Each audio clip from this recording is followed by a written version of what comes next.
I think this one is rolling. All right. Hello, everybody. This is a podcast. So actually, Ivan and I just got together to make this amazing podcast and try to talk about leadership. We are from Latin America. I'm from Mexico. Ivan is from Medellin, Colombia, and we actually enjoy talking about leadership and other topics that actually are overlooked because of this AI boom and stuff that's going on. So we are very happy to just open mic and make it free, talk about exactly what leaderships, but actually a little bit more about ourselves. Why do we what do we seek as business entrepreneurs, owners, etc.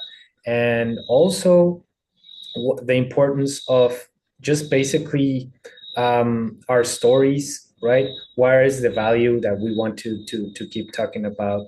So I have Ivan here, Ivan Castaño with me. So Ivan, could you tell me a little bit about yourself? And so really quick. Okay. Hi, Paco. Yeah. As you mentioned, I'm Ivan. I'm from Colombia. I work in the IT field for last 20 years. Mhm. And I had the chance to develop public policies in the IT field and also the chance to lead organizations of more than 150 people. Yeah. But I'm an engineer, I'm an Okay. electronic engineer, so I didn't have the chance to go through a technical or through a formal Okay. education process for leadership or how to run a business or how to manage a team, how to develop your own leadership. Mhm. But around 4 years, it was 2022, I Yeah. decided to do that, to go Okay. through a formal educational process Yeah. because I knew that even though I was leading big teams, Mhm. I lack that academic background or that information in order to be a better leader. Yeah. So I went and did a really nice program at Mhm. Vinalde Business School. And I think Mhm. that that changed the way that I see leadership, that I see how to run a business, and has been a great experience so far. And also, thank you for this idea of having this podcast because it was actually your idea, and we have been discussing about this offline. But Yeah. then you said, "Why don't we do it online?" And I was okay with it. So that's why. Yeah, and I think it's a fresh idea because we're now talking about leadership when everybody's talking about AI. Like, why do you think so? Of course, you are a big AI entrepreneur and thinker. Of course, we are in the same wave about talking about AI. But why do you think talking about leadership, about people, is so important right now? Okay, I think that one of the things that actually happened is that when every time a new technical or technological innovation comes into Mhm. our lives, we Mhm. get sucked into this new idea. Like it was big data, cryptocurrencies, virtual reality, Yeah, and all that we discuss is this new big trend, these buzzwords that are yeah, coming everywhere. yeah. But we forget about one thing, and is Mhm. that real companies, Mhm. they are actually made out of people. And Sure. you as a leader, you need to manage people. When you Yeah. become a leader, Yeah. obviously that you need to know a little bit about financials, about the technical or the core Hmm. business of the company, Yeah. but then you're no longer a technical contributor or you're no longer the one who is in charge of creating the financials, but you become someone Hmm. who actually has to manage the most important resource of the company, which is the people. Yeah. And we tend to overlook that. We tend to think that given that this AI is the new big thing, that it can do everything. And actually, Mm. what we need to do is that we need to focus on the human aspect of running a business, of being more productive.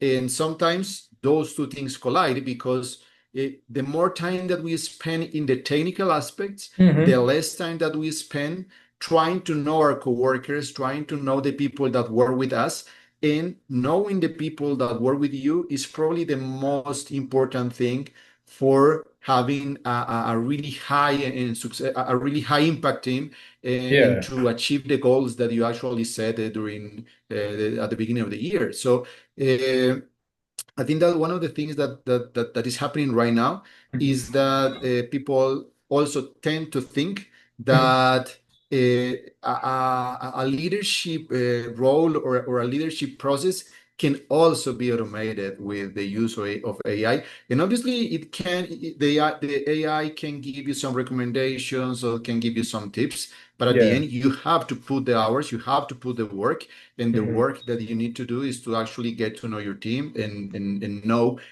what are their strengths, what are their weaknesses, and Mhm. actually at an individual level. Yeah. And that's something that I think will pay off tremendously for somebody that is in charge of leading a team. Yeah, absolutely. I mean, but at the same time, it's like every time there's like a big boom of some technology, there's a lot of resistance, there's a lot of fear, right? There's a lot of uncertainty about how is it going to look like? Am I going to lose my job? So all those questions are running around. That probably makes team culture harder or makes work environment harder, and that is more challenge for the leaders. So in a big picture, I see the leaders juggling with two things. On one hand, they need to like adopt this new technology and have everybody learn this new technology, right? Number one. And in the second, they need to manage the fear, the emotions of the people that's working. I don't know. What do you think about that? What should leaders? How should leader manage this juggling these two things? Okay, I think that one of the first things that we need to understand is that actually in this new economy, this new knowledge economy, Mhm. there is a separation between the inputs and the outputs.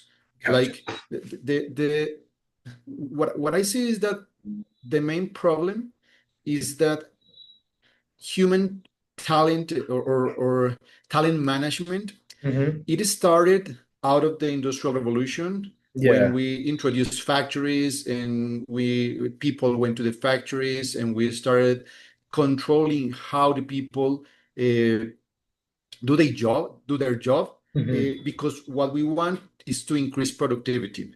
Yeah. So let's say that, for example, it took you 2 hours to Yeah. make a pair of shoes, Sure. and it's easier to think that in 4 hours, then you will make four pair of shoes. There Sure. is that linearity that there Mhm. between the inputs and the outputs. Yeah. But in the knowledge economy, that is no longer that is no longer true. Okay. So let's say that, for example, you're facing a big challenge. You have a big problem in your Hmm. company, and you have Yeah. two people working in that challenge. If Sure. you put four people working in that challenge, there is no guarantee that the challenge is going to be solved in half the time. Or Hmm. even if you put like twice the resources towards solving that problem, that challenge, Hmm. that's not going to guarantee either that that's going to be solved in half the time. But previously, if you put another person to make shoes, then you double the amount of shoes that you're producing per hour. But Okay. in the real economy, that's no longer the case. So Okay. we got used to controlling the inputs, that is the hours of the time that a worker or an employee Hmm. uh, spends doing his activities. But in the knowledge economy, you Hmm. can have very productive workers that work, I don't know, Hmm. 2, 3, 4 hours a day, and they Hmm. are really, really, really productive. But you can also have people that goes to the office, sits there for 8, 9 hours, and they don't ship anything valuable. So Yeah. the first thing is Hmm. that you should realize that this coupling between the inputs, which is the time that the worker spends doing this job, and the output, which is the products that you sell or that you later provide to another company, Mhm. is no longer linear. So, Sure. and why that is important?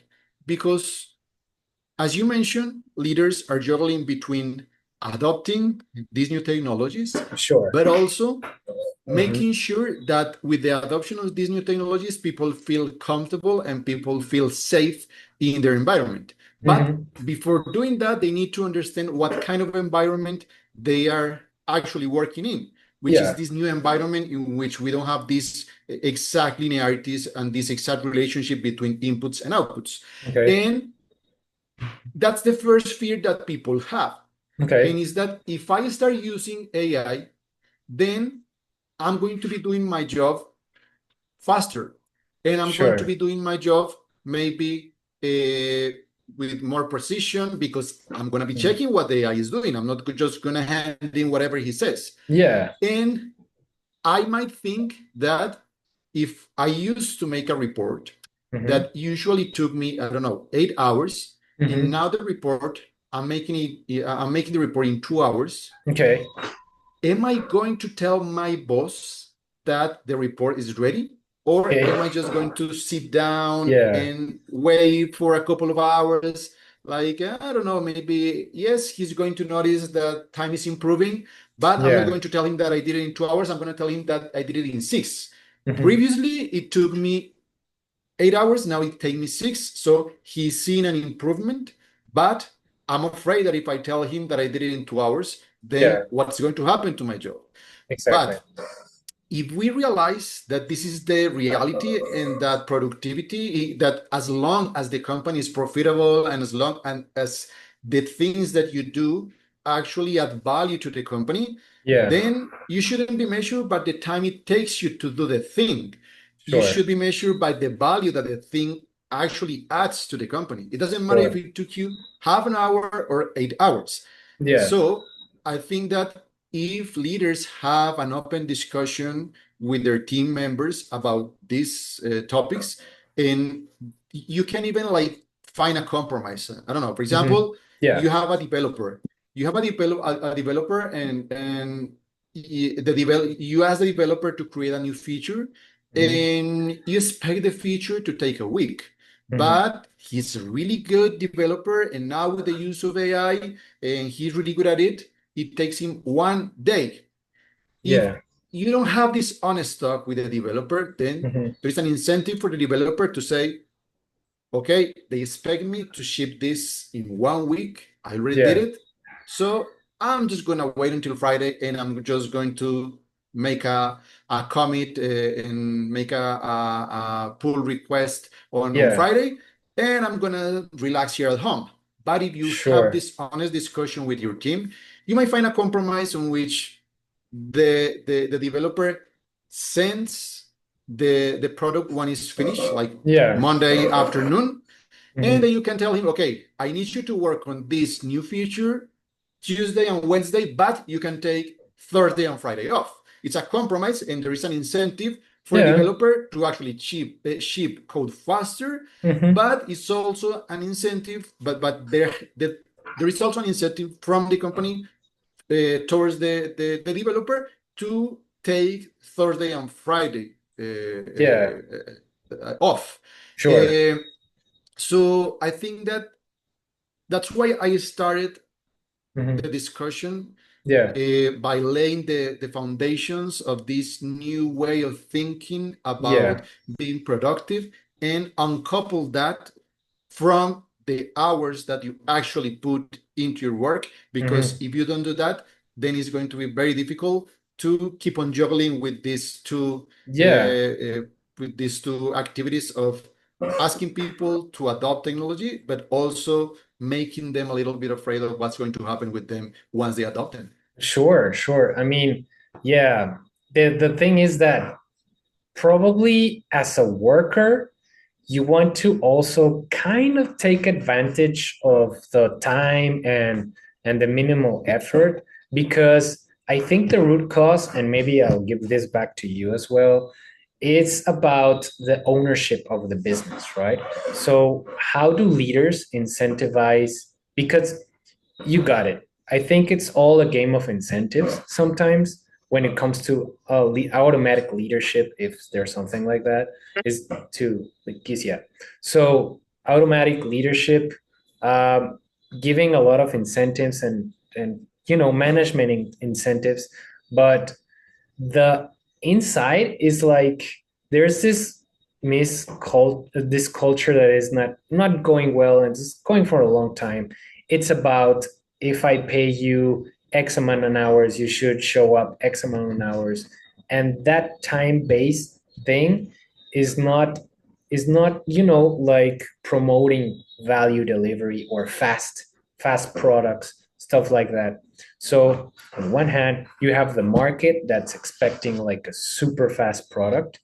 And on the other hand, you have like people that are willing to take 6 days for something that could achieve in 1 or 2 hours of AI.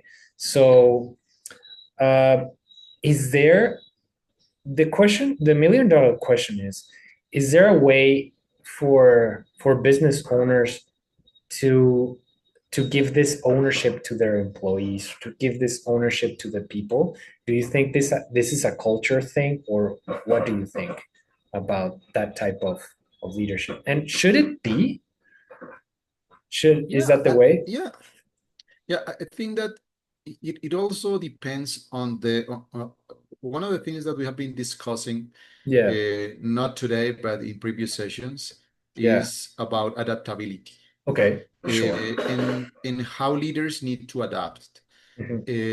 And we do come Hmm. from a world in which we tend to put a lot of attention on the hours that an employee Hmm. that I'm actually paying an employee for his time for his time, Yeah. and I need to move from that. So I'm Hmm. not paying for his time, I'm paying for his output, and Hmm. I need to make sure that his output actually adds value to whatever I'm selling or to whatever I'm providing to the market. Hmm. Eh, and that's actually difficult. That's Hmm. not something that is very easy to do. Hmm. Eh, so I have to think about what am I going to ask this employee to do, and how do I measure this value that this employee is adding to the company? Hmm. Yeah. Eh, so if I don't adapt to that new business model, then it's going to be very difficult for you to Hmm. transfer. And actually that process of making sure that whatever the employee is doing is adding value to the company is that transfer of ownership. Hmm. Because if it adds value to the company, then the employee sees that what he is doing is actually adding value to the company. Yeah. And that's kind of a workaround to say Hmm. that I'm actually transferring ownership uh, Yeah. to the employee. But Hmm. it's no longer a relationship that is based on the amount of hours that he is working. It's a Hmm. relationship that is based on the outputs that he is delivering for the company, and that Hmm. later the company transfers to the Hmm. market. Yeah. But there's one way to see it. The other Hmm. one is what startups actually do, and is to give real ownership to the employees. Hmm. A stake in the company, a 10% Hmm. stock is divided amongst all the employees of the company, and that's one way to transfer that ownership that's actually like Hmm. literal ownership of the company to the Yeah. employees. Hmm. But again, if you keep operating on this previous concept of working hours, then Yeah. it's going to be very difficult to remain competitive. Hmm. And to actually, I was going to say to retain talent, Sure. but I don't like that expression, Yeah. because when you're talking about retention, Yeah. it's because somebody already decided to leave and you don't want them, and you're just going to oblige them to stay with you. Yeah. And we cannot forget that is a working relationship. And Hmm. I usually use a personal relationship analogy, and it's kind of, if I have my wife, Sure. I'm not going to wait until she wants to leave me Yeah. to start implementing retention policies. So I start Yeah. giving her gifts, inviting her to dinner, Yeah. go on vacations, and I don't want to start treating her differently because now she Mm. wants to leave me. Sure. That's retention policies. Sure, sure, Uh, sure. but if instead of that, I create an environment where we nurture our relationship, I'm special with her every single day, Hmm. then I'm not waiting until she wants to leave me to become somebody different or to do some special things for her. I do it every day Hmm. during the time that we're together. And it's Sure. kind of the same with companies, because companies, a lot Hmm. of the time, they they do have these retention policies that take place once the employee wants to leave. So you're going to leave? Okay, no, no, no. Now I can give you 2 days of remote work. Now Hmm. I can also give you some incentives for training, and now I can give you, but you ended up waiting until the person wants to leave the company. But Yeah. if instead of doing that, you Hmm. have some policies that are more proactive in the Hmm. sense that incentivize people wanting to work at this company, Yeah. not don't wanting to leave, which is different. Yeah. Uh, so uh, that's also a way in which you're transferring ownership to the employees, because now they want to be here. And if they want to be here, they kind of own the place We because gotcha. it's their desire to be here. It's not something external that I'm doing, like paying them more money or convincing them that this is, I don't know, like Hmm. the next big thing that is going to happen. But I know that that's not the case. I'm just Yeah. saying that so they don't leave us. Yeah. Uh, so I think that there are a lot of initiatives, or there are a lot of strategies that leaders can use to Hmm. motivate their employees, but Yeah. it all comes down to understanding that we cannot think about working hours as a measure for productivity. Yeah, yeah, yeah. All right. So I'm just going to take a little step back for the listeners here. So just to give a little bit about background of who you're hearing. So I am Paco Vizcaino. I am an English speaking coach. Why did I became one? Don't know yet. Still finding out. But I love English and I love putting this content out there. And of course, a huge fan of deep conversations, but also understanding some putting out their content and situations that are every day and nobody seems to talk about. But of course, what I love to do is actually break beliefs, right? So, so I've been in insurance for like what was it, like 15 years or something, and then I decide to meet my love of my life here in Colombia. So I jumped ship and started from scratch a business that I had no idea how to do, sales and stuff. So I've been self-educating in online and everything's going well. So Ivan, just tell us a little bit about your upbringing. How was leadership inside that trajectory of yours, and yeah, how as a family man that now that you are, what is your philosophy of leadership now today compared with before? So a little bit of those things could come nice for our listeners. Okay, so I was born in a very, very small town here in Colombia, which is called Pácora. It has like 15,000 people. Okay. But then I moved to Manizales, Yeah. where I did my high school and my university.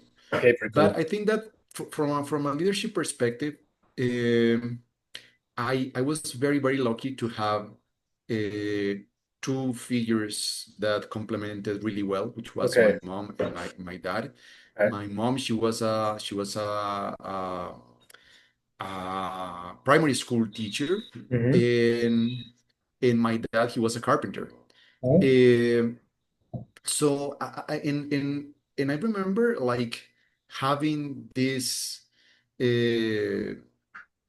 very, very I don't know, because now that I think, Yeah, maybe uh, it's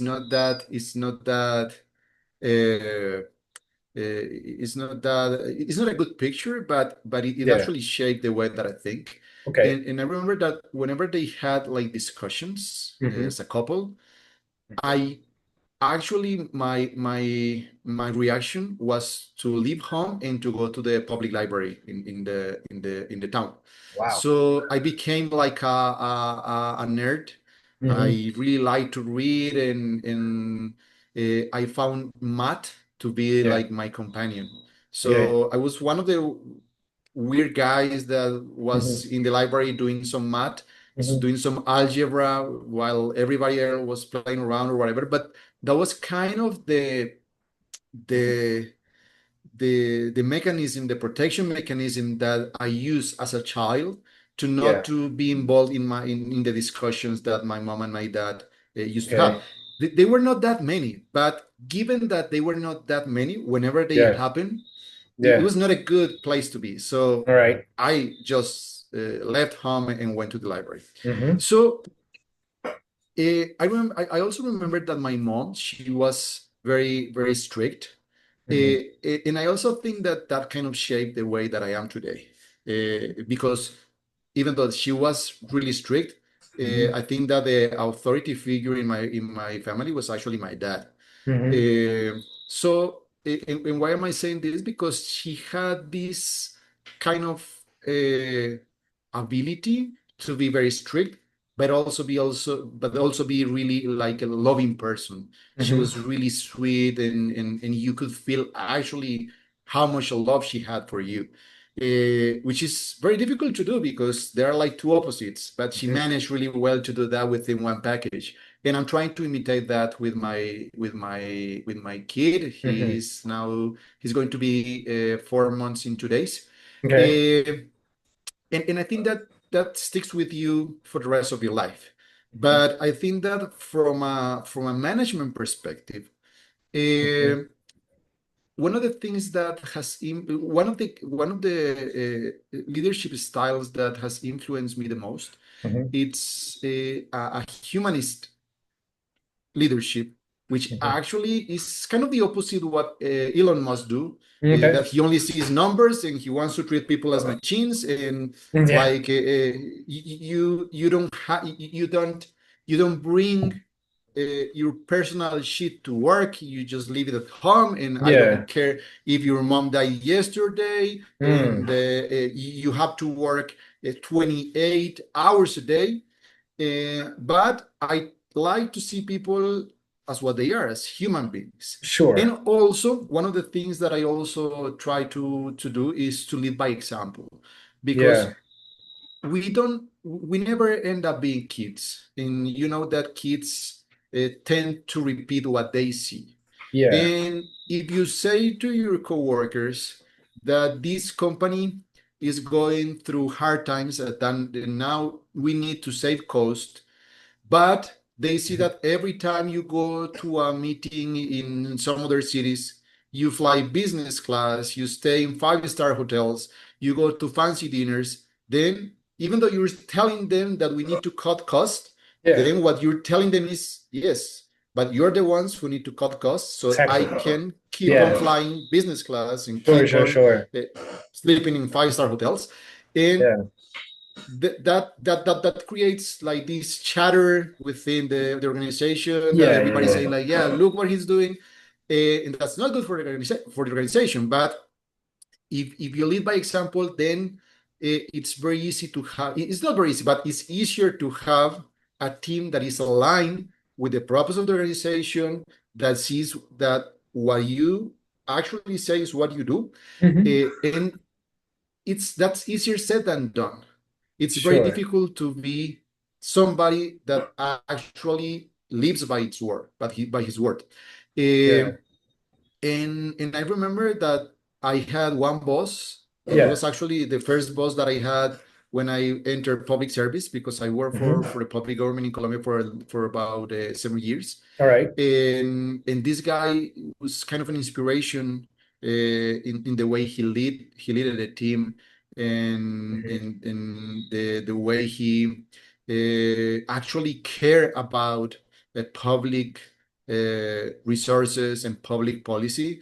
And you could see that he was actually doing the work, not just because a good pay, but he was actually he was motivated enough to do the job that he was doing, and that Yeah. inspired the entire team to excel.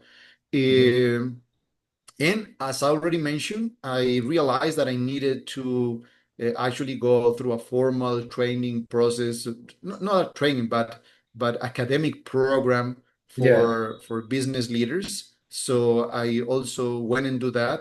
It was a 7-month program, and it was one of the best decisions that I ever made, I think. Yeah. Really? And in that program, what beliefs did you were new for you? What were you passionate about? How did that program start to change you in the way you are today, for example? Okay, so I think that before that program, Yeah, I used to think, because as I mentioned, I come from a technical field. I'm an electronics sure, engineer, then I did a master in sure. telecommunications. I also did a master in business in big data. Hmm. And as we also discussed, I am working with machine learning, AI, programming, whatever. So I used to think that being technically savvy and to know the technicalities of a product or of a Hmm. solution Yeah. was like 80% of being a leader in that specific Ah, area or that okay. specific field.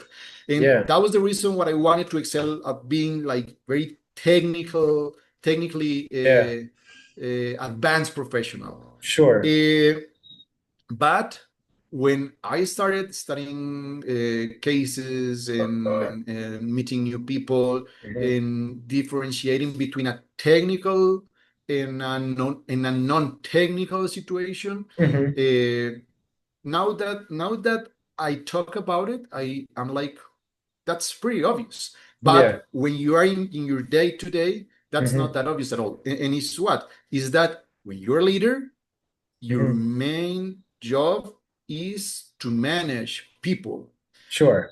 and it's not actually doing the detailed presentation or doing the numbers or making work happen. It's actually Hmm. managing people so that the work that matters happen.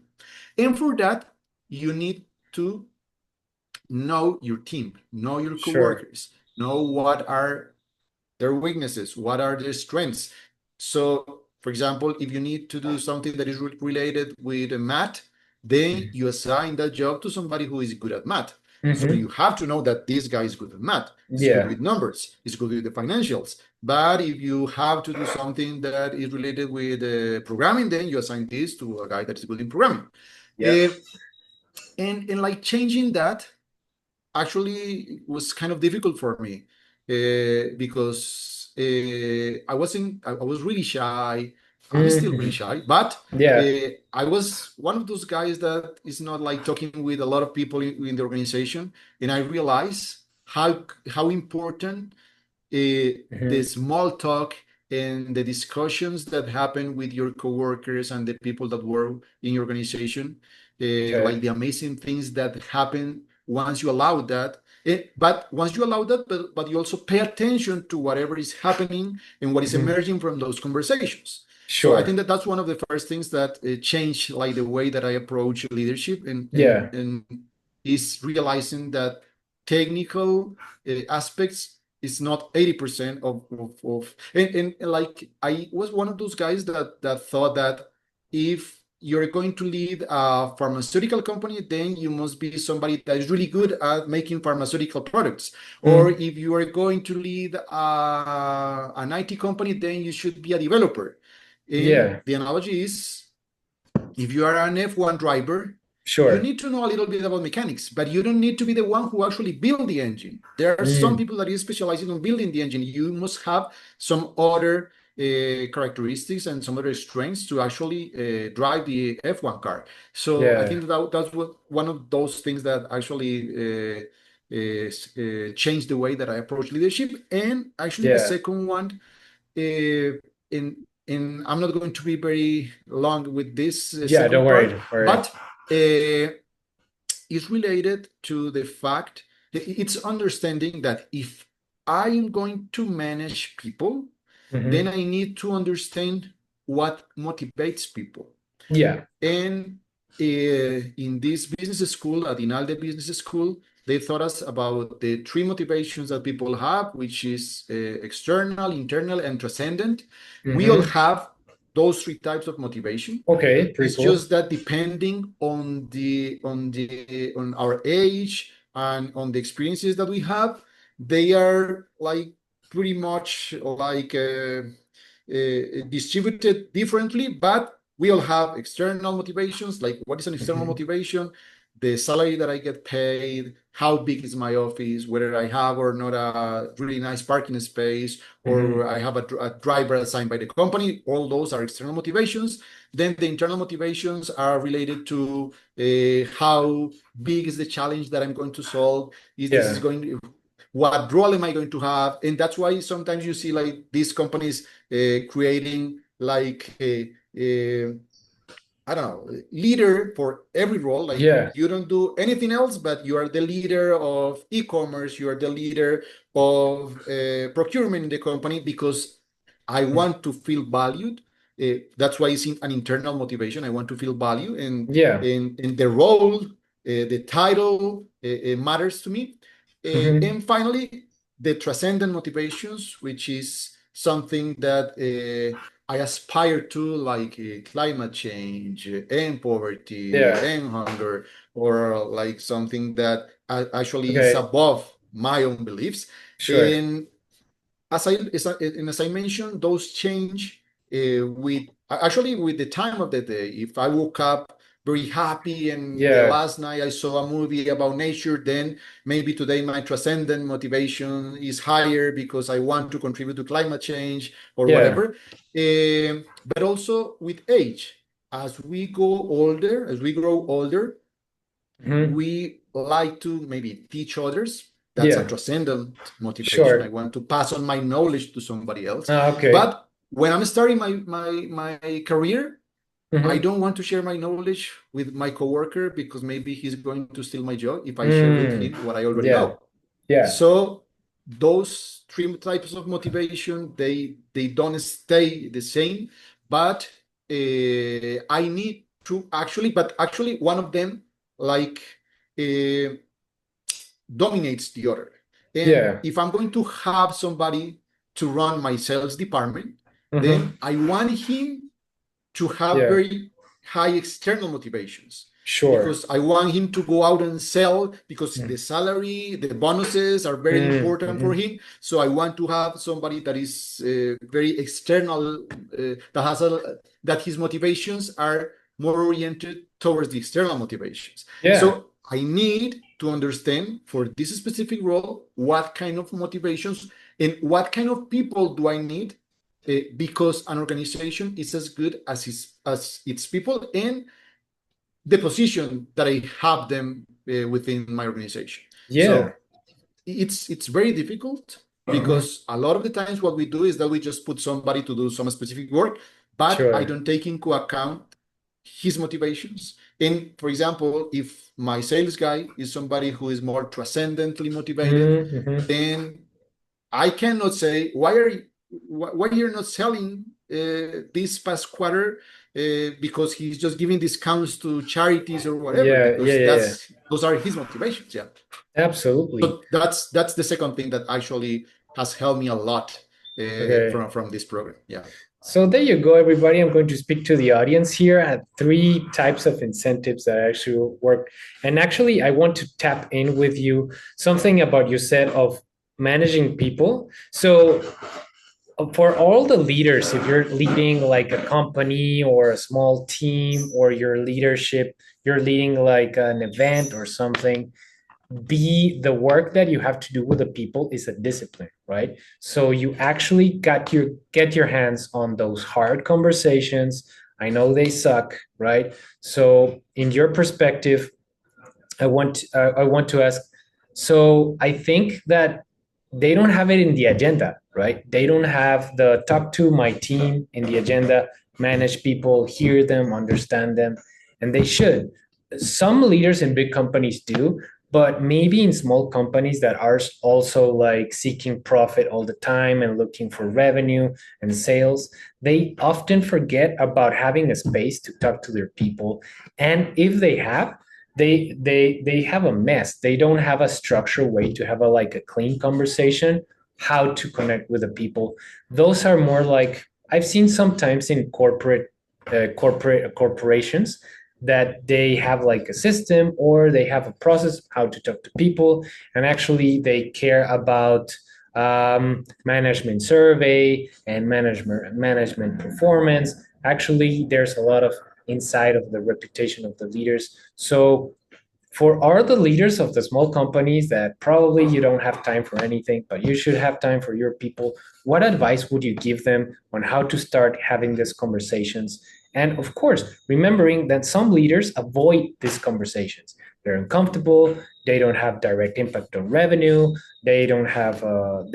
They could be messy. They could actually become a problem. So the fear is that I'm a leader. I have a problem with an employee, but if we play it out, probably that he's going to walk out the company. He's not gonna. We're gonna end up in a fight. He's gonna ruin my day. So, in your advice, where should a leader start having this conversation? What is the right mindset to start having these hard conversations with employees?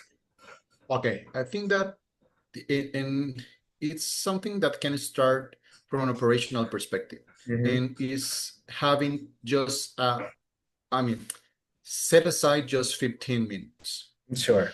but be prepared for the conversation to last longer. Okay. Why 15 minutes? Because as you mentioned, we don't like sometimes to talk about these kind of things. Hmm. Maybe you can get defensive or whatever. So if you Hmm. schedule the meeting for only 15 minutes, then if things start to get a little bit like not if you don't feel that the conversation is going somewhere productive, then you can just call it a like, okay, we had only 15 minutes, we can discuss about this later or whatever. But if for any reason you see that you're getting value out of that conversation, then you can extend that conversation for another 15 minutes or half an hour or whatever. Okay. So officially schedule the meeting just for 15 minutes, but Hmm. set aside some at least 1 hour. Yeah. All right. So that's from an operational point of view. Mm-hmm. Second is that you shouldn't be afraid Mm-hmm. of losing somebody that doesn't want to be or that doesn't belong Oh, okay. in the company. Yeah. Because if you go to the meeting and you say, "Oh, this is the financial guy," which is like the god in every organization, or the Sure. guy who is helping me with the financial, because as Mm-hmm. you mentioned, maybe we are not a big corporation, but Mm-hmm. Mauricio, he has been with us from the beginning, and he has helped us with the financials and with the accountants, and we cannot lose him. That's not the way you should approach that meeting. You Okay. should approach that meeting with a mindset of, is he the right fit for the type of organization that I want to have? Mm-hmm. Uh, because that will also allow you to move forward in the conversation. Because if you just approach the conversation like, I cannot let Mauricio leave, Mm-hmm. then you are going to start having conversations but avoiding stepping on some specific issues that are an issue, but that are going to that are going to lead him that are going to lead the conversation into a state that you don't want to discuss because you don't want him to leave. Oh, okay, gotcha. uh, so one of the things that you should do is to actually just think about, what do you want for your company, for your Mm-hmm. organization, and Yeah. how can you actually have the right people with Mm-hmm. the right mindset. And one of the most difficult things that leaders need to do is actually to how do I put it, to it's make decisions, but Yeah. it's make hard choices. Let's put it that way. Yeah. Hmm. Like I really love Mauricio, but Hmm. he's not performing very well. But he has been Hmm. with us for the last 2 years, and he's my high Yeah. school friend, and I hang out with him every Friday. How am I going to tell him that I cannot sustain that level of productivity because he's not being productive enough? And making those hard choices is very difficult. And if you avoid having the conversations that would end up uh, making you, I mean, at the end of the day, if you don't have these hard conversations, what is going to happen is that somebody else is going to be deciding by you. You already Yeah. know that Mauricio has to leave the company, but if Hmm. you don't have these hard conversations, he's going to end up staying at the company. So it's actually the company itself, the one that made the decision that Hmm. Mauricio is going to stay at the company. Sure. Uh, and that's not something that you actually can do, or that's something that you can learn Yeah. by starting small, Hmm. like making small decisions that are not that big, as having my long life friend Yeah. leaving the company, but Sure. I can start like, okay, what am I going to do today? I'm gonna do this, but I know that maybe, and I'm gonna use a personal experience, like, or at least something Yeah. that you can do. But Hmm. okay, I know that eating carbs is not good, so I'm gonna start today Hmm. saying no to carbs, and I'm gonna do that just to train myself on how to do something that I Yeah. don't feel like I want to do. So Hmm. that when this big decision comes, then at least I was trained with not eating carbs or whatever. So you Mm. can start like training yourself to making these decisions and to like having this muscle grows stronger every day. Sure. Uh, but going back, like to your question, like one of the things Yeah. that from the operational perspective, like set aside 15 minutes, and the second one is that you cannot, you as a Mhm. leader, you cannot be afraid of having these hard conversations, Yeah. because if both of you are afraid of having this conversation, what happens when you have two afraid dogs in front of each other? You start barking at each other and they Yeah. start Yeah. fighting. Yeah. There it But is. in order to fight, you need two people. So if Yeah. you're not afraid of having this conversation, if the other one sees that you're calm and that you actually mean what you're saying, Yeah. because if I say, Paco, whatever we are going to discuss here is a free Mhm. space, don't worry about it. Just tell Yeah. me like what are the things that you're seeing that are not working. And as Mhm. soon as Paco tells me, I get into a defensive position and I say, okay, Paco, now you have to leave the company right now. You're fired. Then Yeah. the next guy that is going to come and talk to me in a safe space, he knows that it's not a safe space, that I'm going to Mm. use Yeah. whatever he says as an excuse, or I'm going to fire him, to fire you right away. Yeah. So I have to actually mean it. So I have to be actually willing to embrace those hard conversations. Yeah. But the worst thing that you can do is just avoid them, because they Yeah. will just pile up, and at the end of the day, they will like Hmm. it can be like when you open the gates of a dam, that Sure. water just destroys Just everything yeah. that is downstream. Yeah. So there you have it, guys. Say 15 minutes of only. And second of all, have the business interest in mind. Basically, talk about business, but become good at having hard conversations, right? Actually put it as a skill to learn, right? So this is very helpful, but also, and this I want to ask because you're a father of a family, how is the ability of having hard conversations that you learn? Probably you could learn how to have conversations, hard conversations at home or with relatives or with family, right? And also at work. So you learn from both sides.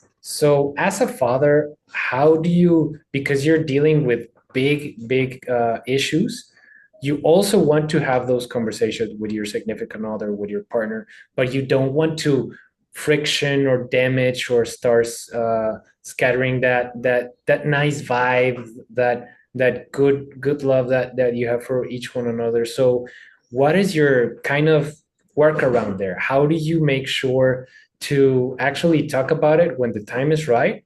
And what have you find to be successful in that area, right? That's difficult, but Yeah. I think that one of the things that has helped me Uh-huh. is um, I I think that you have to also uh, kind of train your ego Okay. and leave your ego aside.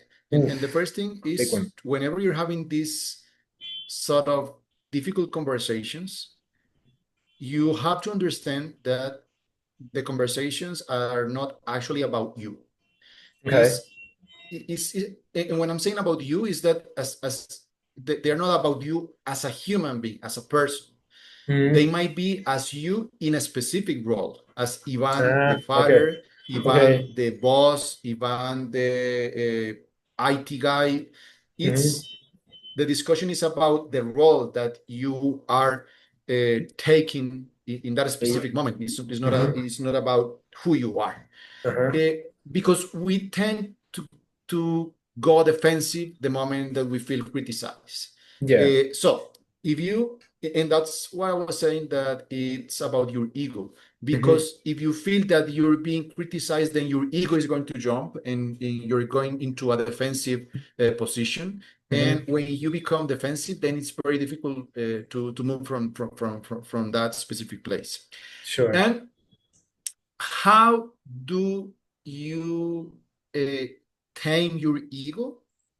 Mhm. Is you don't actually concede before having a difficult conversation, but Sure. you do give your significant other, like having a Yeah. personal discussion, Yeah. the chance to be the one who is actually right. Yeah. And you tend to think like maybe she's right. Or when you're talking to your boss, Mhm. I'm not going to assume that I'm right and he's wrong, but I'm gonna give him the benefit of the doubt. What if he's right and Mhm. what if I'm wrong?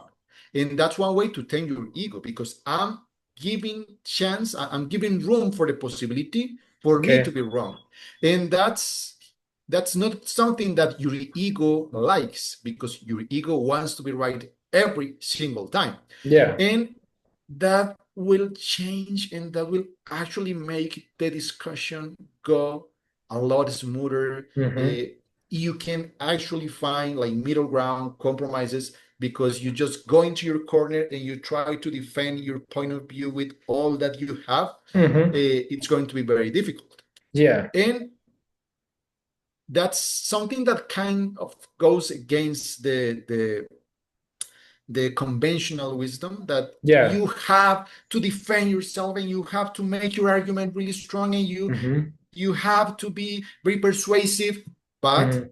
what if we give the other the counterpart the opportunity to actually be right, Mhm. to give the benefit of the doubt? Sure. Um, that will also serve as a growing experience for you because you might learn something Sure. and there is no way to have like a loss out of this Sure. because if you are right then Mhm. you were right and that's it, but if you Mhm. were wrong you actually learn something, you learn something from your counterpart, you learn something also about yourself, and that's why sometimes like being vulnerable Uh-huh. it's actually something good. It's not something bad. In being vulnerable in these sort of situations is a good Mhm. starting point, so Sure. that you don't end up like fighting, like a dog fight between two people. Yeah, exactly. So yeah, putting the management, the ego, and actually like zooming out and seeing what happens. Let's play out in the universe that you're right. how does that play out? And if it looks like something logical, probably she's in the right. That's what I'm catching up here. So yeah. And do you think is actually a skill that you could also translate to the workplace, that kind of discussions? And Yeah, yeah, yeah. yeah, Of course. all Totally, right. totally. As Mhm, as as, as I mentioned, mhm. um, just going out with an open mind Yeah. and giving room to the possibility that your counterpart is right. And and sometimes it doesn't even Mhm. mean that you need to be wrong. Maybe you're Sure. just looking at the same thing from different angles, and Yeah. that's where the disagreement comes from. And at Yeah. the end, and it has happened me a lot, that at the Okay. end of the day, Mhm. the conclusion is we're on the same page. Yeah. It's just that Okay. you were looking at it from a different perspective. And I was also talking about that, but I was using other words or whatever. But we agree on this, or we can find like middle ground. Mhm. And I agree with you 90%, but then this percent is the thing that we don't share. And all the decisions they don't have to be unanimous. But Yeah. at least the other thing that you gain from this is that people think that at least they are being heard, that Yeah. whatever they are saying is worth it, that Mhm. you take the time to listen to them. It's not, but as I already mentioned, you have to mean it. It's not, Yeah. I'm just going to schedule a 1 hour meeting to discuss this issue, but I already know what I'm going to do. And it's just that they feel that they have a say in this, but I know that I'm not going to take into account anything that they are saying. If you Yeah. do that, then again, people is not stupid. They are going Yeah. to realize that they went to that meeting and that you just Mhm. were on your cell phone or doing Yeah. whatever, but that you didn't care at all whatever they had to say. So you Yeah. have to mean it. Yeah. And in the workplace, I think it's actually it's even more effective, Okay. uh, because there are also these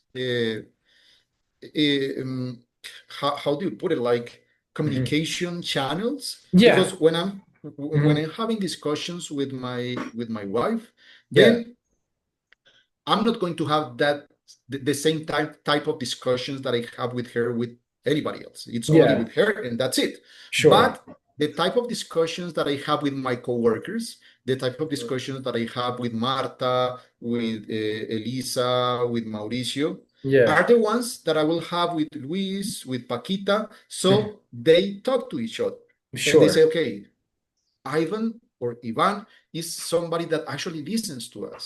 Hmm. He's so there's that communication channel that will propagate within the organization, uh, that will actually will create a culture in the organization in Yeah. which people feel heard, in which people feel valued.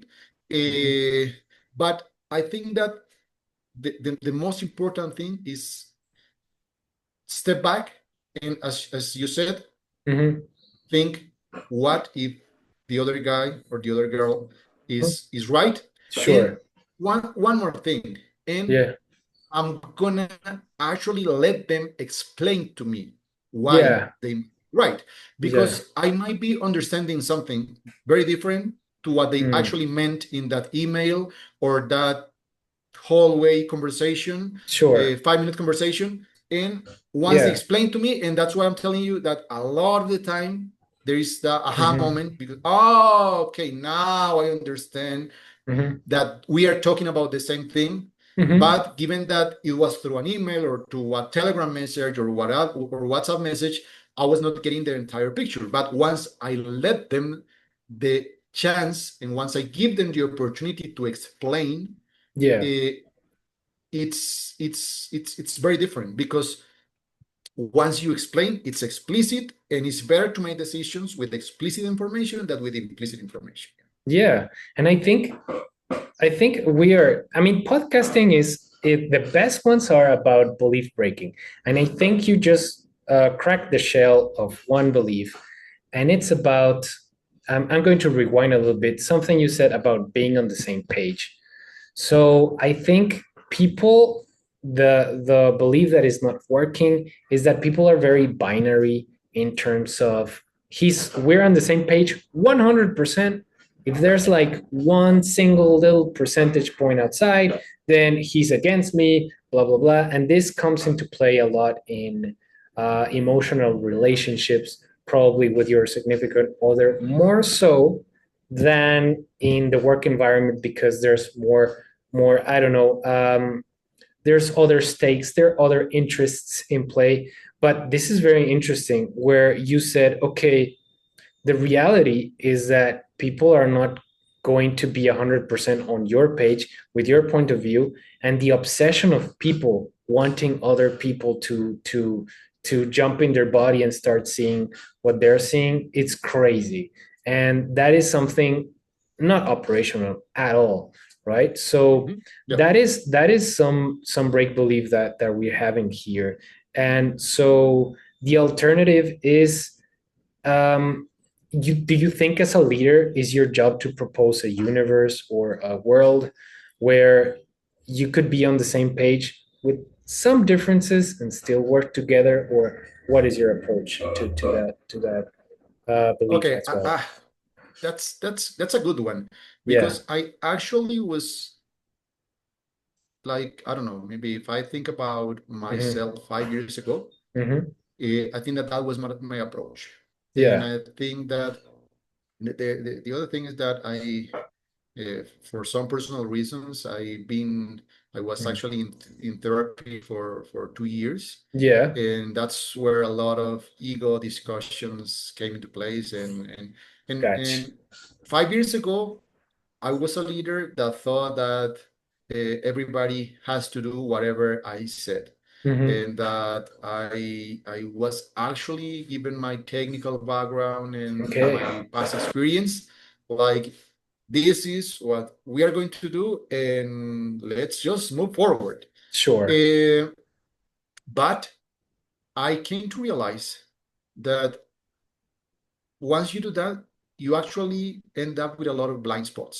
Mm. uh, because your knowledge is limited and somebody might see something that you're not seeing, and Yeah. you need to have room for that feedback to get into the equation. Hmm. So I think that it's not it's it's not healthy to actually design an organization or a team uh, where everybody is 100% aligned, Yeah. because that would mean that then everybody has the same blind spots, Okay. that everybody's seeing the same thing, that everybody's that you don't have original point of views in your organization. Hmm. And that's not good for the sustainability of your company. It might be Yeah. good for one project, and it might work out well for that specific implementation, Hmm. but in the long term, it has been shown that organizations with that's why people tend to go for diverse teams to include minorities, because they see things that we are not seeing. Of course. Uh, in having but having that organization where Mhm. we don't have to agree on 100% of the things that we are going to do, but knowing that we can discuss about them and in a safe way, and that I'm not going to be judgmental about one proposal or one critique that you're making to our Yeah. plan or to our campaign. It's very different from an organization on which, if you criticize something or you bring out some idea that might not be very welcoming from the other's perspective, Hmm. and that now you are going to be the one that we are going to criticize, it's Hmm. very bad. So I think that you'll have to allow room for diversity, to Hmm. have some detractors within your organization, Yeah. and your job will actually become on Mhm. how do I extract value. And it's kind of an opposite Yeah. view of people that it's against your project, but you actually can use that. opposition as a source of learning for you and also for your organization. Because Yeah. if you actually Feedback. value the input of that person, there might be there might be something valuable there. Yeah. Yeah, so of course it's like feedback. If you peel out the Yeah. thorns, if you peel out the thorns and the dangerous stuff, maybe you have like some core true feedback that your followers don't want actually to bring up to you because Yeah. they want to keep things flowing. Absolutely. So, I mean, we've talked about all sorts of topics, and just to wrap up, because I want to close in, I know you're a big reader. So just wanted to shout out the two books that we were talking about. Of course, I will give him a look, but the one is Good to Great by Jim Collins. Okay. The other one, Quiet, Susan Cain, right? So these two, also So Good They Can Ignore You by Cole Newport. So three books, right? Three books that you proclaim it big all-time favorites. And for any of you guys listening out there, give them a look. They have changed lives, so might change yours. Just want to know before we wrap up the session is what have you taken from these books? So books sometimes are like manuals that you read them and you feel excited to start applying to your real life. So what are the key things that you say, all right, this is how I'm going to package this? And what are the things, the takeaways of these books that you're excited to apply in your real life or have already applied? And what are these about? Okay, what I love about those three books is Mhm. that as you also mentioned, they kind of crack beliefs, and Okay. they kind of go against the conventional wisdom. Okay. Uh, and for example, the book Quiet, uh, Mhm.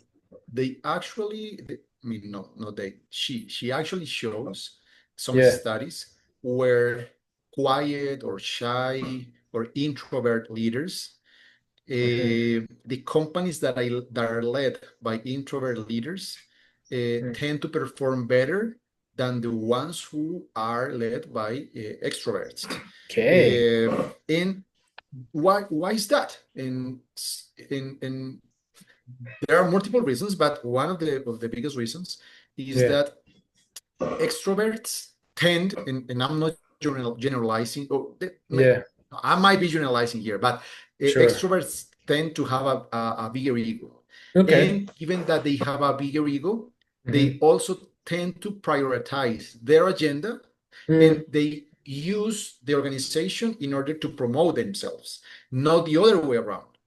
It's not that they are using their strengths to move the company forward, but they are using the company to move them forward so that they can move to the next big thing. So I'm here, but I'm going to be using the exposure that this job is giving me so that I can move to the next big thing. Yeah. And I'm not thinking about how do I make this company great. Mhm. So that's one of the things. Yeah. And I think that it also, at the end of the book, has some good Mhm. advices on also some misconceptions about why do we try to force our kids to socialize a lot and Sure. to go out and make friends. And Sure. that's something that actually kept me thinking about my kid. He's only 4 months, but I'm going to be using some of her advices in that book, Yeah. so that I don't like go crazy because he has to socialize a lot and has to have a lot of friends. Friends are really important in life, but Yeah. there is nothing wrong with being an introvert, which is Sure. something that I really enjoy about that book. Okay. Uh, the other one, which is So Good They Can Ignore You, it's also a myth buster, because usually you tend to hear people that they are following their passion. Mm-hmm. And actually, the subtitle of the book is Why Follow Your Passion is Bad Advice. Yeah. Because what Cal Newport says in this book is that passion, you become passionate about something that you're good at. Yeah. So you have to find out what you're good at, and then make that your passion, not the other way, not the other way Gotcha. around. Yeah. Pretty So nice. because for example, I'm not a very good dancer, Mm, and I could have never been a professional dancer. Even if mhm. I said passion, dancing is my passion. No, I'm not going to be a professional dancer, and it's going to be very difficult for me to make a living out of dancing. Yeah. Instead, I realized I was good at math, and given Mhm. that I'm good at math, I became passionate about things that are related with math, Okay. and given that I'm good at it, I'm able to find jobs and to give value to the economy by Sure. doing something that related with it, and I get paid because of that. And the circle is like a virtuous circle in which Yeah. you become good. I mean, you're good at something, then you get positive feedback because you're good at it. Then you start thinking about this is something that I like to do. Hmm. You become better at it, and you receive better feedback, and you become like this expert in a specific field.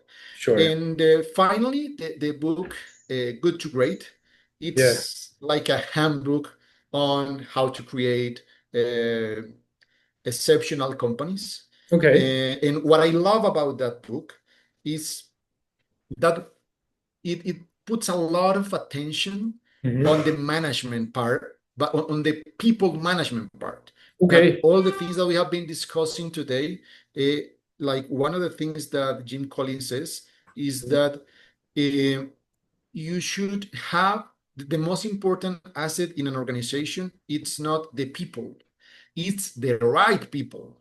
And Okay. that's one of the reasons why I said you shouldn't be afraid of letting somebody go out of your company if it's Uh, not a good match for your company. gotcha. Yeah. Even if it's great at doing the technical stuff, you have to have the right people. And what I also say, this is something that I added to one of the quotes in the book, Hmm. you have to have the right people, but in the right positions, Gotcha. because you don't gain anything from having your goalkeeper go out and play it as a midfielder or a striker. He's really good at goalkeeping. Yeah. So you should leave him doing that for the entire game and for the entire season. So he also goes out and discusses. Actually, one of his, I think it's the first chapter. It's something that is very similar to what Susan Cain wrote in her book about the characteristics of a great leader. And actually, he also has a good quote that Mm. is that a great leader, when things are going well, Yeah. he blames the market for that, Hmm. and when things are going well, when things are going south, he actually blames himself, which is Sure. actually the opposite of what happens with most of the leaders. When things are going well, they say, okay, this is because I'm doing a great job, I'm a Yeah. great leader.